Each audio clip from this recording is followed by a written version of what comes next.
Miarabantsika rehetra amin'ny anaran'i Jesosy lay tompon'izao rehetra izao. Fanamboarana fasana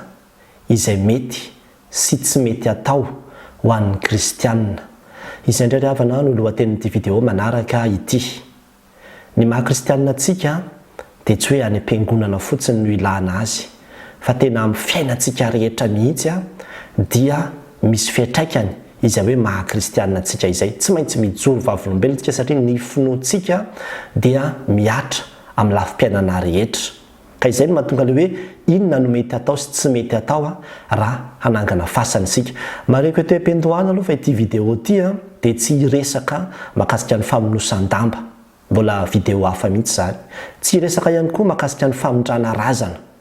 fa tena ilay fananganana fasana fotsiny, ilay fanamboarana, ilay fiadiana fototra, ilay fanorenana ary ny fanokanana. Izay zany no resahantsika amin'ity video ity. Dia izara roa koa ity video ity.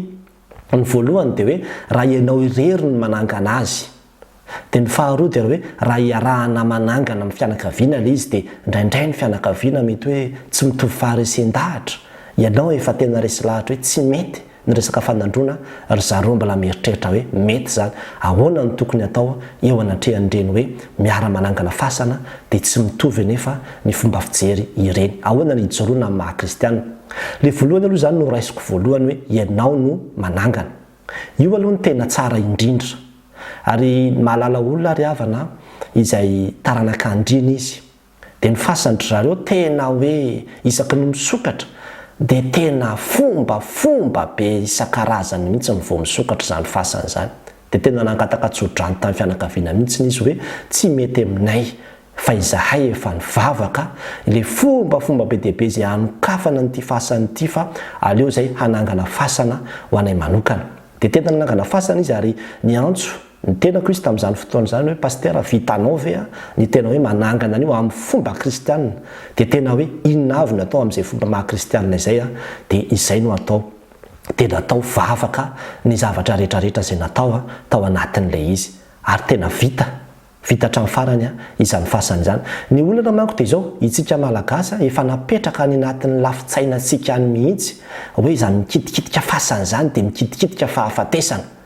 Ka raha ohatra ka tsy mitandrina ianao dia ohatrany hoe miantso fahafatesana. Ary izay no mahatonga ny olona matahotra mafy mihitsy dia mandeha mankany amin'ny resaka fanandrona. Kanefa ny soratra masina dia tena mazava tsara. Any amin'ny Deutéronomie 7:12-17 dia tena milaza izy manao hoe aoka tsy hisy eo aminareo hampandeha ny zanana lahy na ny zanany vavy hamaky ny afo, na hanao mpanao fakatovana, na mpanandro, na mpanao sikidy, na mpanao ody, fa fahavetavetana eo imason'i Jehova ny fanaovana izany. Tena io fandehanana any amin'ny mpanandro io dia tena fanompoan-tsampy io. Fahavetavetana eo mason'i Jehova zany satria misy finoana manko ambadika io hoe amin'izao ihany ny andro mampisy fitahiana ho anareo, amin'izao ny ora ahafahanareo manokatra ny fasana, izao avy ny tsy maintsy ataonareo, ny zokilahy indrindra manao an'izao. Misy finoana be dia be tafiditra ambadika izany, ary izay finoana izay dia tsy finoana avy amin'Andriamanitra, ka izay no mahatonga izay fanompoan-tsampy dia tena tsy mety amintsika kristianina. Ka tena mety mihitsy raha manakatao ianao dia tena mangatatsodrano amin'ny fianakaviana hoe aleo izay hitokana. Raha ohatra moa zany mazava ho azy hoe misy an'izay fombafomba be dia be izay ataon'ny fianakaviana, fa raha ohatra ka hoe fianakaviana tsisy fomba, tsisy manery ianao mihitsy sy ny toy izany, nefa ianao andeha hitokatokana, dia iveriko fa mety tsy dia fahendrena ihany koa zany satria itsika kristianina ihany koa, maha-kristianina antsika dia tsy hitondra antsika mihitsy hanalavitra ny hafa, indrindra ny fianakaviana izay akaiky amintsika. Ny toe-tsaina anankiray izay tsara ho fantatsika koa dia hoe ny fasana amin'ny malagasy dia tena zavatra sarobidy be, zavatra tena hoe ngeza be mihitsy zany. Ary zany mahatonga hoe ny fasana dia atao vato fa ny trano aza dia atao tany. Dia indraindray ny fasana lasa ohatrany hoe izay fotom-pisaina an'izay zany tonga indraindray aty amintsika kristianina ihany koa ilay izy. Fa amintsika kristianina io dia toerana fotsiny io, toerana izay ametrahana ny vata mangatsiaka ny olona fotsiny io, fa tsy dia tena hoe tsy maintsy misy an'izao na fomba ohatran'izao na ny toy izao sy ny toy izao ao anatin'ilay izy ao. Tsy misy fotom-pisainana zany fa zavatra hoe toerana fotsiny io izay ametrahana ny vata mangatsiaka ny olona efa maty. Dia dia izay zany ny zavatra anankiray azy tsara fantatsika kristiana ihany koa fa tsy hoe zavatra tena hoe toerana sarobidy be tsy maintsy asiana an'izao na hoe tsy maintsy indraindray manko misy an'ireny hoe rehefa maty le rangahy dia atao aizy ty rangahy ty taiza ny vadiny isy ohatrany dia tsy maintsy atao miaraka mipetraka eto izy anankiroa ohatrany hoe mbola misy fanambadiana ihany anyrinany fahafatesana amintsika malagasy raha izay fomposainan'izay hoe tsy maintsy ato ihany izy fa raha tatsy izy dia le vadiny taloha dia izao dia izao dia izao dia mbola ivelontsika mbola misy resaka be deabe tsisy idiran'izany tsony nataiza izy ny nasitrika nataiza izy ny nasitrika fa fotom-pisaidana petraka fotsiny zany hoe rehefa maty dia ray fasana dia miaraka plasy mihitsy indraindray misy olona sarotiny amin'izany hoe eto ny plasin'le rangahy dia tokony eo akaiky eo le raha matoa fa raha eto dia plasin'ny zanany dia eto ny anyanina dia eto ny izao dia tsika kristianina tsy dia mametraka an'izany tsy mametraka an'izany fomba fisainana izany tsika fa toerana fotsiny io dia misy fandaminana atao hoe eto ny ohatr'izao eto ny taloha sy ny ana dia izay fotsiny le izy fa tsy mametraka zavatra be dia be ohatran'izany tsika dia tsy hijanona ela be amin'izay fa raha ianao kristianina zany no manao an'ilay izy dia tena izao hoe tsy maka-panandro sika mangala mpanompon'Andriamanitra dia tena hoe adina ny fasana atao ny zavatra rehetrarehetra dia tsy asiana hoe toaka raraka izany tsisy zavatra atao mihitsy zany izay fombafomba heverina hoe misy endrika fanompoantsampy fa tena atao amin'ny maha-kristianina ilay izy dia rehefa voatokana rehefa vita ilay izy dia hisaorana an'Andriamanitra dia izay ny lakile ny fasana mbola problème koa zany ho an'ny malagasy satria tany amin'ny toerana izay nitondrana fiangonana any ambanivohitra maro vao ihany ny sakalava dia matahotra mitazona io lakile apasana io ary dia tsy maintsy ny mpanandro no mitazona le lakile apasana dia nametraka fanontaniana tamiko ny kristianina anankiray hoe nanao fasana izay dia natao amin'ny fomba kristianina dia iza zany nitazona ny lakile apasana toy iza mantsy zareo rehefa tsy mahasamy mitazona reo dia aloha tazomiko fa ino tsisy zavatra tokony atahorana reo zany mihitsiny ohatra ny lakile rehetrarehetra iny dia tazomina ny trano fotsiny tsy misy hoe izao ny fomba hitazomana n'inona izao no atao amin'iny fa rehefa misy maty dia sokafana ohatran'ireny manokatra varavarandreny dia idina ohatran'ireny manokatra varavarandreny aza asiana fotom-pisainana aza asiana zavatra mampatahotahotra any anatintsika kristianina fa zany no asan'ny filazantsara manafaka atsika amin'izay mety ho fomba sy famatorana rehetrarehetra mampatahotahotra dia izay ny fomba fisainana kristianina raha ianao zany manao an'ilay fasana dia izay le atao raha ohatra moa zany ka misy fianakaviana hoe eo amin'izay zany le dirantsika le tapany faharoa izay inoko fa tena mety mahaliana antsika hoe hiaraka hanao fasana ny fianakaviana dia nefa tsy mitovy le fomba fijery fa mety misy ny ray-tapo sasany zany mbola tena miazona n'le fomba malagasy mihitsy le hoe tsy maintsy maka-panandro sy ny toy izany dia itsika kristianina efa nambaran'i Jesosy Kristy amin'ny vavaka izay nataony any amin'ny Jaona toko 7:20 dia any amin'ny andininy fa 5:20 dia niteny hoe izao mangataka ozy izy aminao mba tsy mba hialany amin'izao tontolo izao fa miaro azy amin'ny ratsy zany hoe misy zavatra zany izay tsy hoe hiala amin'izao tontolo izao tsika tsy afaka hiala amin'izao tontolo izao tsika fa miaro amin'ny ratsy tsy hanao le faharatsiana dia zany koa ny tenin'Andriamanitra hoe aza miombonao tamin'ny sasany fa tehirizo madio ny tenanao zany tenin'Andriamanitra zany mila eritreretintsika hoe aiza ny limite ny amin'ny tokony ataoko raha valiana zany izy dia izao mandeha ny fivoriana dia itsika kristianina aloha mila tena hoe mijoro ary miteny mihitsy ilay foto-kevitra izay hijoroantsika hoe izahay mialatsina amin'ny fahendrena ny lazana an'izany ary tena hoe amin'ny fahatsorana fa tsy atao amina resaka feo avo be na hoe manao menace tsika amin'ny tenen'ilay izy fa tena tenenina tsotra mihitsy ny hoe mialatsiny aminareo fianakaviana aloha fa izahay efa mivavaka ary manana tsy ny faharesen-dahatray dia hoe tsy mety amin'ny fivavahanay ny mandeha mpanandro ka raha anao an'io fasana io isika dia zay resaka momba ny fanandrona sy zay rehetrarehetra momba an'izany raha anao an'izany ianareo dia ataovinareo an'ilay izy fa aza entiny eto aminay ary aoka mba tsy ho ampidirina ao anatin'ny fandaniana izay fampizarana mihitsy ny resaka momba an'izany mpanandro izany dia izao ny zavatra mety hitranga mety hidrikina ny fianakaviana hoe tsy misy an'izany fa tsy maintsy miaraka ao daholo fandaniana rehetrarehetra tsy maintsy mandona reo amin'izay fotoan'izay tonga dia aza manao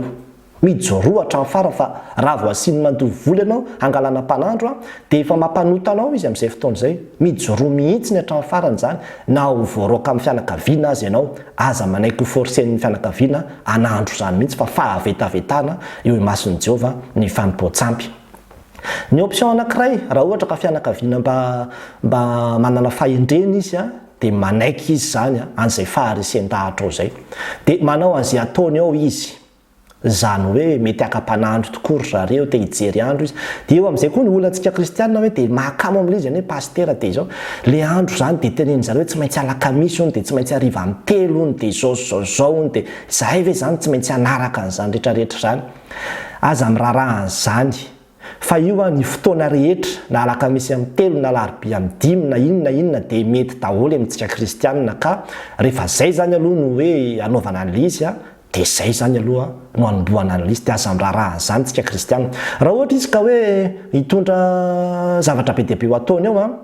dia teneno mihitsy zareo hoe alao mba tsy ho hitanay a ataovinareo samy rery ihany ilay izy fa izay tsy hanatrika an'izay zavatra izay amin'izay fotoan'izay zany a dia tsy ohatrany hoe tsy hitanao akory ilay izy a mangataka mihitsy nareo hoe aza-pahitana anay akory fa ataovinareo any a zay zavatra tianareo atao fa ny anay dia zavatra hiarahana mitambatra ekeniny be sy maro a sy mety amin'ny finoana ihany a no atao ndraisabola zany amin'izay fotoana izay tena mandray anjarytsika mandoa zay rehetra ilaina mihitsy aza lotona ny saintsika ny amin'ny hoe ka io anie nanaovany zareo an'izao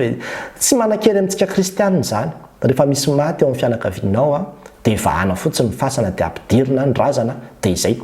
raha ohatra indray moa izy ka miteny manao hoe antanio koa ty a hoe rehefa hosokafana ve io fasana io any aoriana any a dia izahay amin'ny maha-kristianina any afaka manokatra an'io fotsiny amin'ny fivavahana sa tsy maintsy maka-panandro dia raha vao miteny izy hoe tsy maintsy maka-panandro fa zay matahotra sao dia ho faty eo daholo zay raha vao amin'izay fotoana tsy manao an'le tsy miditra tsy miaraka manao andraro amin'ilay fasana koa ianao zany tsy miara manao an'ilay izy koa ianao zany ny dikany fa ny antsika kristianina zany dia hoe rehefa misy maty any aoriana any dia sokafana fotsiny fasana dia mivavaka raha ohatra ka matahotra ao anatin'izany dia mantovy olontsika mandray anjara feno mihitsy a amin'ny fividianana ny vato fandoavana ny karaman'ny mpiasa sy ny rehetrarehetra amin'ny fanaovana an'ilay izy raha misy atao ary amin'ny tagnana hoe milaina sandry a dia mandray anjarytsika dia aza miteo ny raconte mihitsy zay zavatra nataondry zareo tany zany na inona na inona fantanina anankiray koa dia hoe dia asiana fivavahana ve zany ry pastera satria amin'ny maha-kristianina ny tena dia hoe asiana fivavahana hoe nefa efa nataondry zareo tao daholo ny resaka samby ny toka inona tsy efa nentiny tao daholo tamin'ilay fasana dia izahay nefa amin'ny maha-kristianina ve zany a mbola hitondra mpanompon'Andriamanitra ihany hivavaka eo amin'ny toerana io sa ahoana eny tompoko ento mihitsy ny mpanompon'Andriamanitra hivavaka eo amin'ilay toerana na dia ataoko fotsiny azy hoe hibebaka ho an'ireo fianakaviana ireo a noho ny amin'ny fanompoantsampy a izay nataony teo amin'io toerana io ny maha-kristianina antsika zany a dia aza hoe efa resy zany zahay nareo zany natanjaka dia andiza nareo zany nitamanaka dia efa nareo zany manao zay ataonareo fa dia ny anay zany ampandeferinay eto mihitsy ny fivavahanao fa tsy hapozinao mihitsy mety eo ampanaovana fampivavahanao mety isy olona resy lahatra ny tenin'Andriamanitra ao hanehoan'Andriamanitra ny heriny ao hitantsika tsara moa ny tantara ny misoratra masina ny tantara ny Eli